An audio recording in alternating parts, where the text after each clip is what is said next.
बड़ी खबर से करते हैं। बजट में मोदी सरकार की तरफ से बड़ा ऐलान किया गया है। रायबरेली में बनेंगे वंदे भारत ट्रेन के कोच। रेल मंत्री अश्विनी वैष्णव का बयान सामने आया। रायबरेली में वंदे भारत एक्सप्रेस के रैक तैयार किए जाएंगे। तो इस वक्त की बड़ी खबर आपको बता दें, बजट में मोदी सरकार की तरफ से आज बड़ा ऐलान किया गया। 3 साल में करीब 400 वंदे भारत ट्रेनें बनाई जाएंगी और रायबरेली में वंदे भारत ट्रेन की कोच बनाए जाएंगे। रेल मंत्री अश्विनी वैष्णव की तरफ से इसको लेकर जानकारी दी गई है। तो रायबरेली में वंदे भारत एक्सप्रेस के ट्रैक तैयार किए जाएंगे।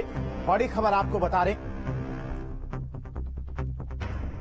तो बजट में मोदी सरकार की तरफ से यह बड़ा ऐलान किया गया है।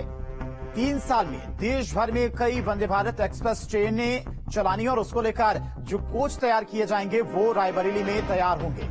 तो आज बड़ा ऐलान किया गया है बजट में।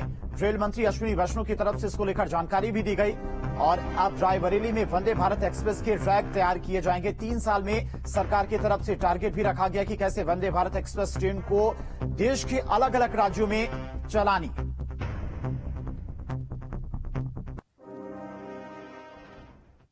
वहीं सीएम योगी ने बजट को लोक कल्याणकारी बताया है। बजट नए भारत की समृद्धि का संकल्प है। सीएम योगी की तरफ से इस बजट को लेकर कहा गया 130 करोड़ लोगों की सेवा का लक्ष्य सरकार की तरफ से रखा गया। तो सीएम योगी ने बजट की सराहना की है, तारीफ की है और बजट नए भारत की समृद्धि का संकल्प है।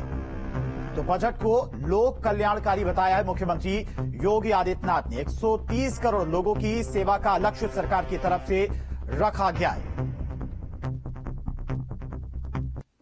मोदी सरकार की तरफ से आज देश की संसद में आज प्रस्तुत हुआ आम बजट नए भारत की समृद्धि का एक नया संकल्प है, अंत्योदय का विजन है। 130 करोड़ भारतवासियों की सेवा का लक्ष्य भी है। वर्तमान केंद्रीय बजट गांव, गरीब, किसान, नौजवान और महिलाएं समेत समाज के हर वर्ग की आशाओं और भारत जैसे दुनिया के सबसे बड़े लोकतंत्र की समग्र उत्थान की अपेक्षाओं की पूर्ति करने वाला है। निसंदेह यह बजट भारत को आर्थिक महाशक्ति बनाने की दिशा में मील का पत्थर साबित होगा। आजादी के अमृत काल में प्रस्तुत विकसित भारत के संकल्प को पूर्ण करते हुए सर्वसमावेशी और लोक कल्याणकारी केंद्रीय बजट 2023-24 का मैं स्वागत करता हूं। आदरणीय प्रधानमंत्री जी और माननीय केंद्रीय वित्त मंत्री जी का मैं हृदय से और मोदी सरकार ने अपने 2023 और 24 के बजट में नौकरी पेशा लोगों को बड़ी राहत दी है। दरअसल सरकार ने अपने टैक्स स्लैब में बदलाव किया है, जिससे 7 लाख तक की आय वालों को अब कोई टैक्स नहीं देना होगा। देखिए,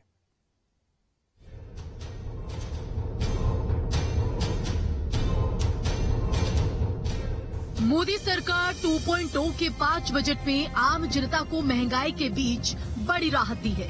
वित्त मंत्री ने अपने बजट में टैक्स की नई व्यवस्था का ऐलान किया है। वित्त मंत्री ने वेतन भोगियों के लिए आयकर में छूट का ऐलान किया है। नए टैक्स स्लैब के मुताबिक आयकर छूट की सीमा 5 लाख से बढ़ाकर 7 लाख कर दी गई है। यानी 7 लाख की कमाई पर अब कोई टैक्स नहीं देना होगा। पहले ये सीमा 5 लाख रुपए की थी। I have 5 major announcements to make in this regard. These primarily benefit our hard-working middle class. The first one concerns rebate. Currently, those with income up to 5 lakh do not pay any income tax in both old and new regimes. I propose to increase the rebate limit to 7 lakhs in the दरअसल सरकार ने budget से नौकरी पेशा लोगों को बड़ी राहत दी है और इसके लिए सरकार ने पुरानी टैक्स व्यवस्था को खत्म कर दिया है। नई टैक्स व्यवस्था के मुताबिक 3 लाख से 6 लाख तक 5% टैक्स, 6 से 9 लाख तक 10% टैक्स देना होगा, 9 से 12 लाख तक 15%, 12 से 15 लाख पर 20% टैक्स और 15 लाख से ज्यादा की कमाई पर 30% टैक्स देना होगा। सरकार के इस फैसले से आम लोगों में खुशी है। दरअसल बढ़ती महंगाई के बीच सरकार की नौकरी पेशा लोगों को टैक्स में दी गई राहत काफी अहम कदम मानी जा रही है। Team news state. 2023 और 24 के बजट में वित्त मंत्री ने किसानों की आय दोगुना करने पर फोकस रखा और इसको लेकर बजट में किसानों के लिए कई योजनाओं का ऐलान भी किया गया।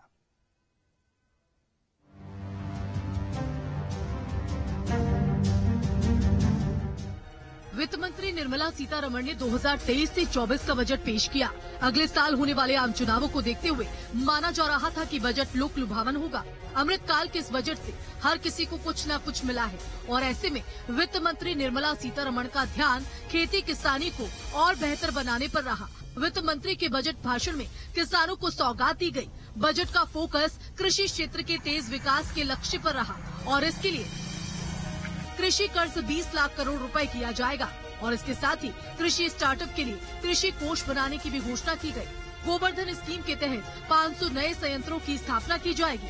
ऊर्जा सुरक्षा के क्षेत्र में 35,000 करोड़ रुपए का निवेश किया जाएगा। नवीनीकरणीय ऊर्जा क्षेत्र में 20,700 करोड़ रुपए का निवेश किया जाएगा। The agricultural credit target will be increased to 20 lakh crores with focus on animal husbandry, dairy and fisheries.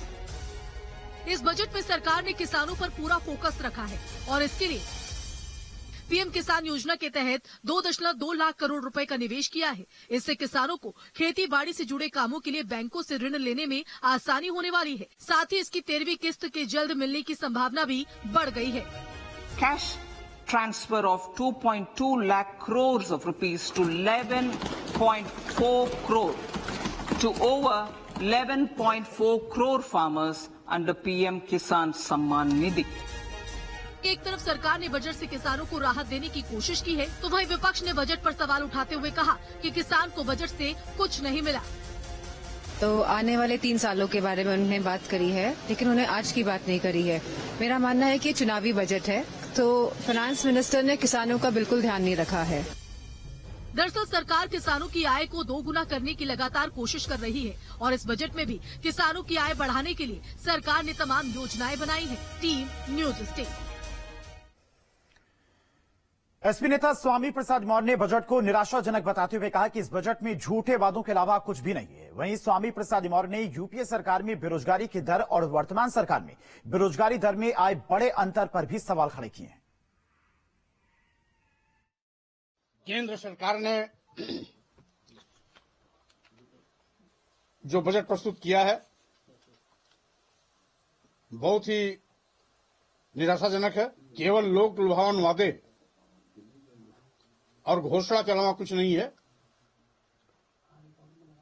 देश के प्रधानमंत्री माननीय नरेंद्र मोदी जी जब 2014 में बजट प्रस्तुत कर रहे थे तो कहा था 80 करोड़ नौजवानों को रोजगार देंगे। रोजगार तो दूर दूर तक कहीं दिखाई नहीं पड़ा।